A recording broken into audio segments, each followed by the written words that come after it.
All right, true crime fans. Hi, it's me, Patti Lee. You're here at the True Crime Grapevine. This is our second case in episode 20. It is Dylan Rounds. You probably don't know. I don't know if I told you, but I was from farm country myself, not out west, just in the Midwest. But farmers are the best people you ever meet. Because it's Dylan Rounds, I'm drinking Round Bar. We're pairing this case with the red sangria. Also because he was young and is young and very sweet. I hope they find him. He's been gone though for a while now, since April 28th, which is kind of a long time. And we're gonna drink this in one of my old jam jars. Why? Because if you live on the farm, you know you grab what you can. When it's hot, like it's hot today, you wanna just grab something. So here's to Dylan Rounds and to his mom and his dad and his grandparents who are all having a horrible time. I am very sorry that you're going through this. I also have a song about the same age, and this is like everybody's worst nightmare.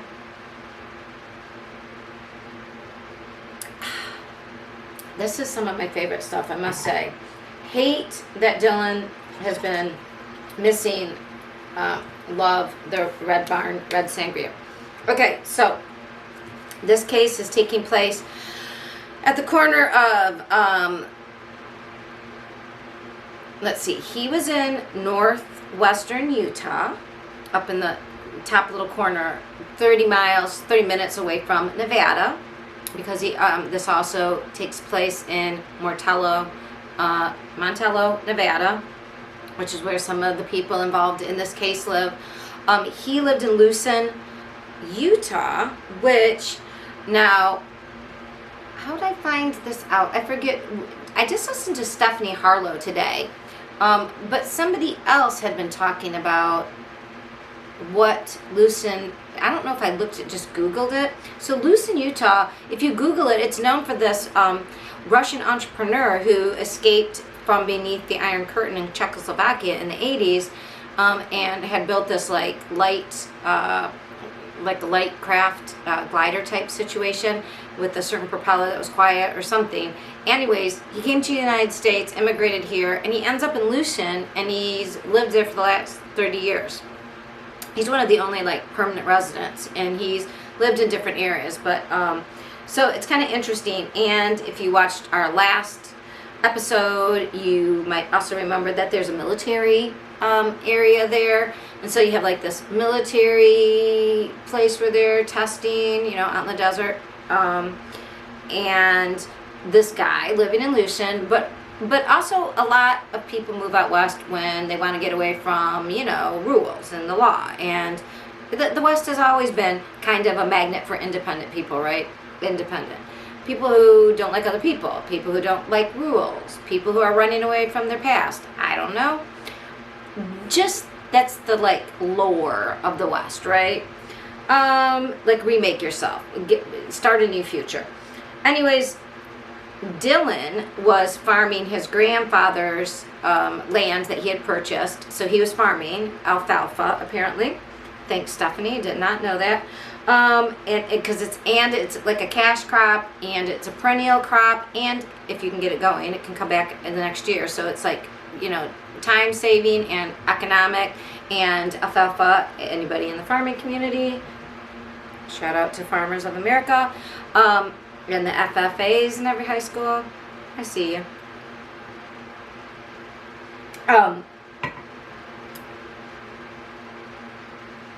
Look at me. I started thinking about FFAs and kissing boys up in haylofts, and I got confused there for a second. But I was talking about alfalfa, not hay. Anyways, that's what he was growing.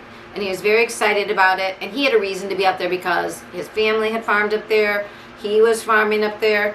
This is the first year. He'd been going up there and helping out since he was 16. But he purchased this land, and it was second year, and he was really getting a crop going. He was very excited. He disappeared on the 28th of the 28th to Saturday of May. He had spoken with his grandmother and said he needed to get his seed into the shed because it was going to rain, and that would ruin the seed. If you're a farmer, you know seed is gold. You do not ruin it. So then he disappears. Now this kid isn't like a social kid, and Stephanie Harlowe even found out more about, like, a little bit into his background. In high school, he was, like, shy and wasn't super social, didn't have a girlfriend. And the thing is, his mom says he wore one pair of shoes, and I discussed this before. She also said, like, he only dressed in a certain way. Even if it was hot or cold, he only wore, like, this one shirt or this one flannel. That was it. Sounds to me like Dylan was on the spectrum, which is fine. And that kind of goes along with the fact that he was very, like, his habits were his habits. You could depend on it. And he did the same thing. And he wasn't super social. Shocker if you're on the spectrum. But it sounds like maybe more Asperger's than anything else, because it sounds like he was verbal. He did communicate and learn. He was able to live on his own. Now, he also went to this other city, and it was really unclear. His mom said a hot meal, and I didn't really understand before, but the way Stephanie Harlowe explained it, and I trust her because as a main squeeze source, when she puts out something, she's been pretty thorough about it, and she doesn't like to gossip. So even though this is the True Crime Grapevine, I try to tell you things that aren't too far off what is best evidence, okay? And if I'm going to tell you a crazy crackpot theory, I'll tell you, I'll warn you, look, this is but I'll tell you my reasoning behind it. So anyways, Stephanie Harlowe looked into all this, and she was talking about these 3 men with the last name Wadsworth that were in this Nevada little town, and they had owned the 2 saloons, like, there. One was only open a couple days a week, and the guy lived back in the back of it, and, like, they had sold the actual, like, businesses, but they still ran them. Anyways, the Wadsworth had been in town in Montello a very long time. And I guess Dylan, the oldest, I don't know if they're all brothers, but the oldest one, like, who had his trailer in the back, he said he'd let him come shower there because Dylan was staying in a camper that didn't have running water. He would let him make pizza. So I think that's what his mom was alluding to, like, to get a hot meal, not just go to a bar for bar food, but to get, like, he could cook there because it had, you know, if you've lived in a camper, yes, you can live there and you can have some snacks, but if you want to cook, get something hot, if someone's saying, hey, the bar's only open one day, otherwise you can use my kitchen when you want to make pizza, that's a very nice thing. And to allow him to shower, very nice. That is where this rumor got started that somehow Dylan was a boyfriend of this guy. Only an idiot would assume just because a man is being nice to a hard, like, people who recognize hardworking people, they'll help them out. So I think it's much more likely that the Wadsworths were helping out. Where'd this bad talk come from? Oh, don't you worry, baby birds, I'll feed you. Yes, well, Stephanie will tell us. But the Wadsworth had a fight. They used to like this Chase guy, the guy who was supposedly the man walking down without his shoes. But he said he had shoes on. We'll get to that. But anyways, he's like a vagrant type guy who was in town amongst other vagrant-y type people. But he was the one mentioned. And Chase, I guess, was also, you know, Montello was the biggest, like, real place, city, as opposed to, I think it had like 25 people as opposed to Lucian that had like hardly anybody. It was an old ghost town. So Chase was friends with the Wadsworth, and then apparently maybe he started using something, I don't know, and then he wasn't. Okay. It happens, right? Right. So Chase was the one apparently talking to this private investigator who's really more of a bounty hunter, if you ask me. He wants the reward, which is up to $100,000. And he was the one, he came up with this weird theory. So apparently, I guess the grandparents had hired this PI, and then he went on every social media. I heard him on Ichabod a long time ago. I think he was just discussing missing persons when it was the Gabby and Brian, like, looking for Brian. And Dog was looking for Brian. Everybody was, right? So Ichabod had spoken with this PI then.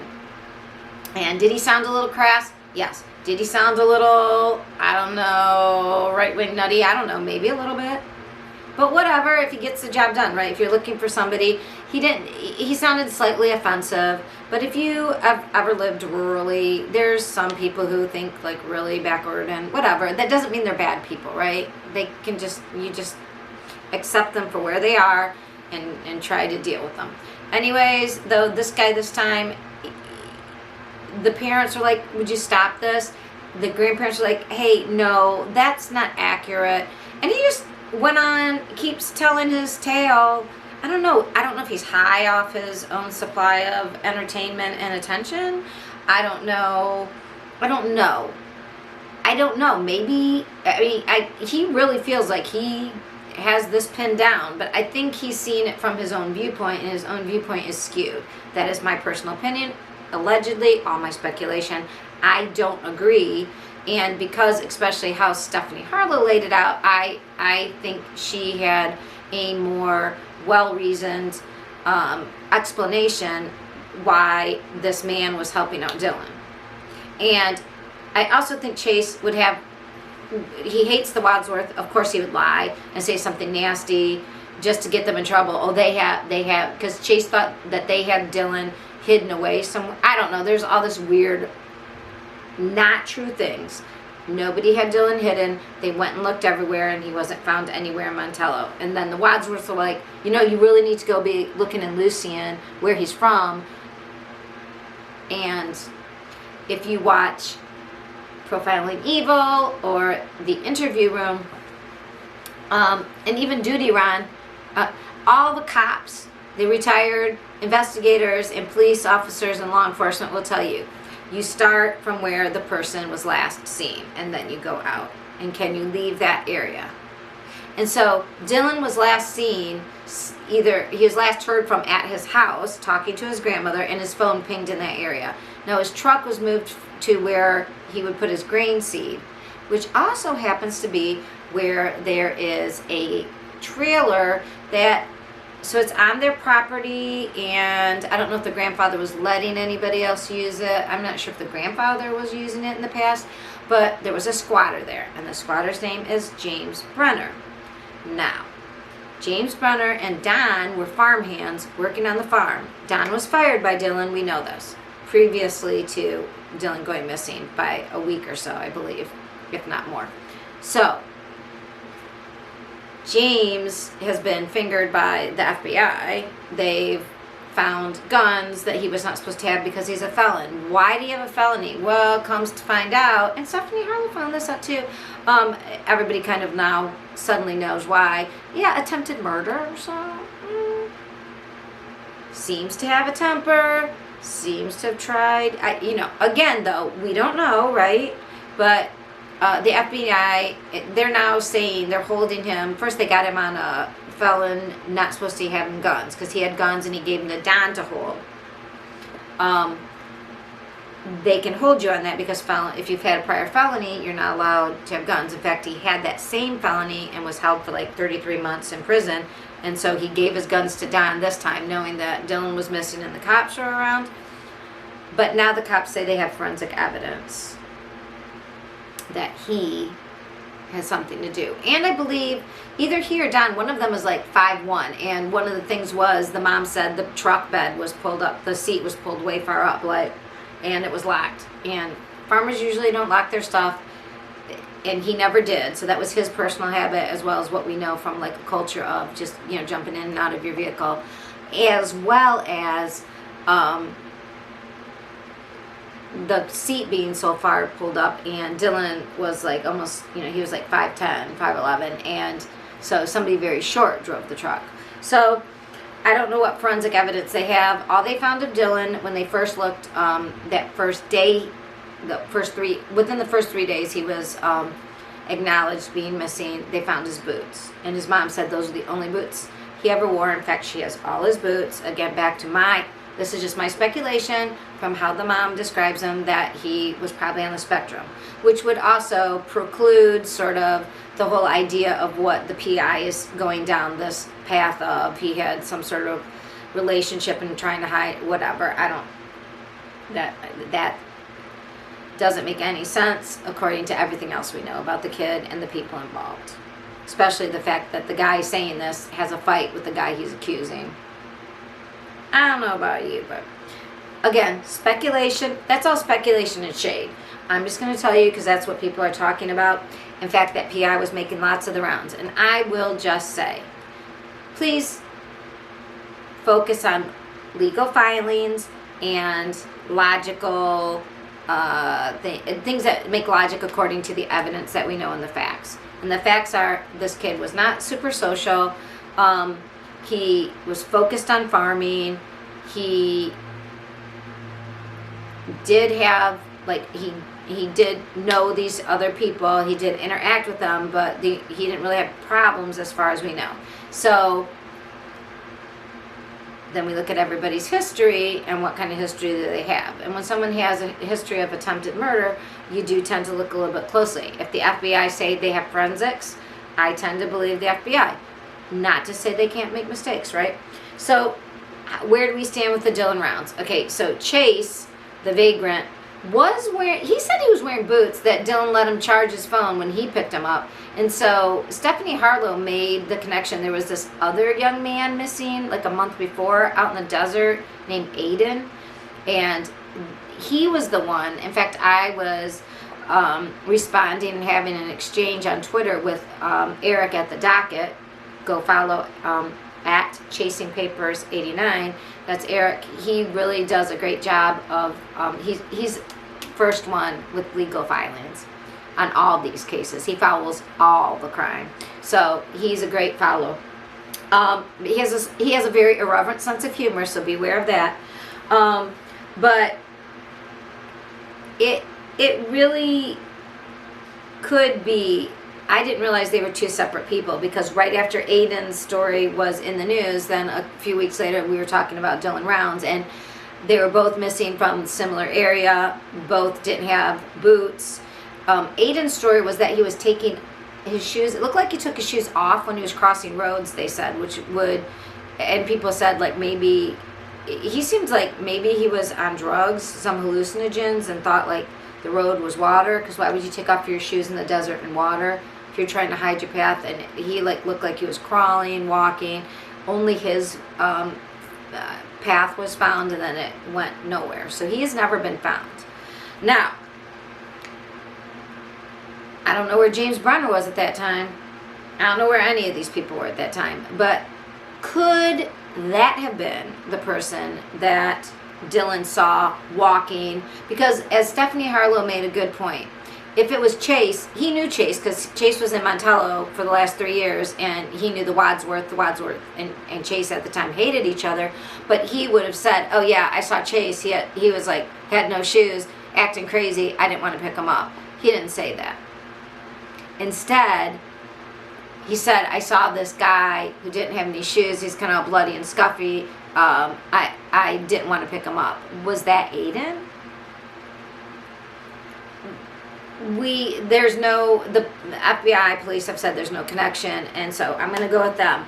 But it's interesting, as Stephanie Harlowe pointed out, I'm going to point that out too, and I forgot about Aiden. And I'm going to try to do a little update on his case. He is still missing as well. So now we have two 19, 20-year-old boys out in the same part of the desert, gone missing.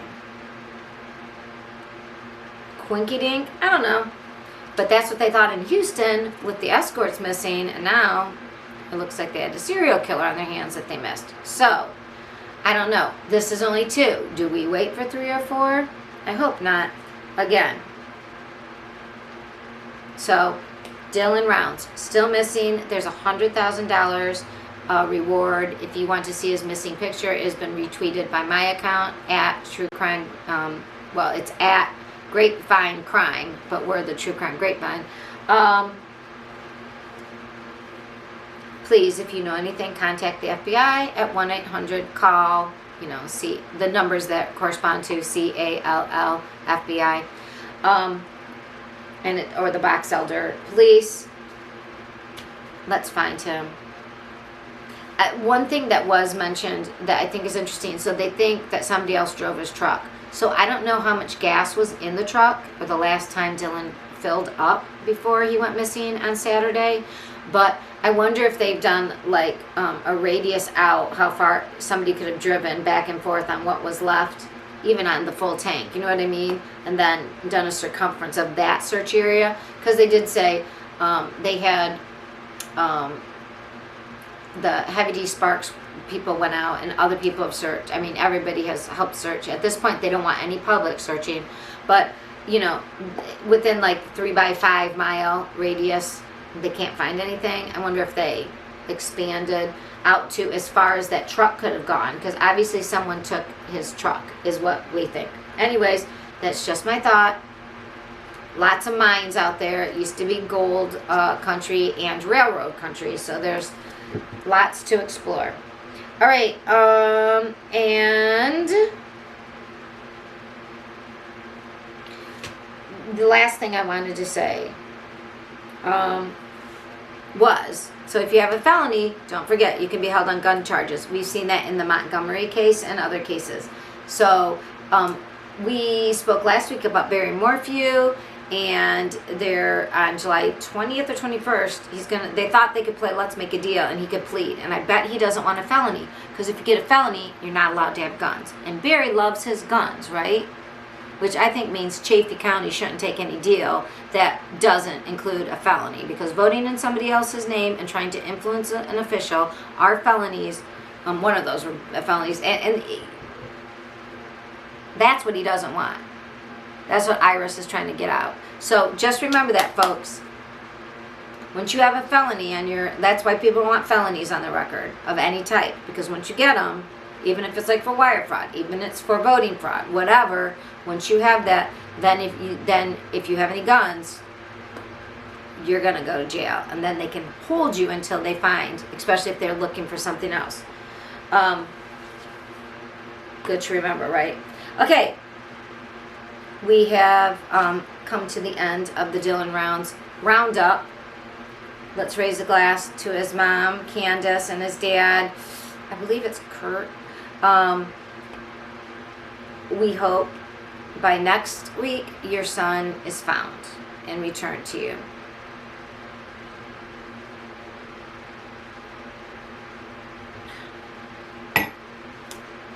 If you like this, subscribe, hit the notification bell.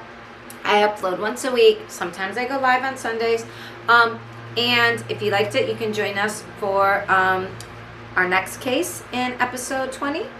And I'll see you then. Bye.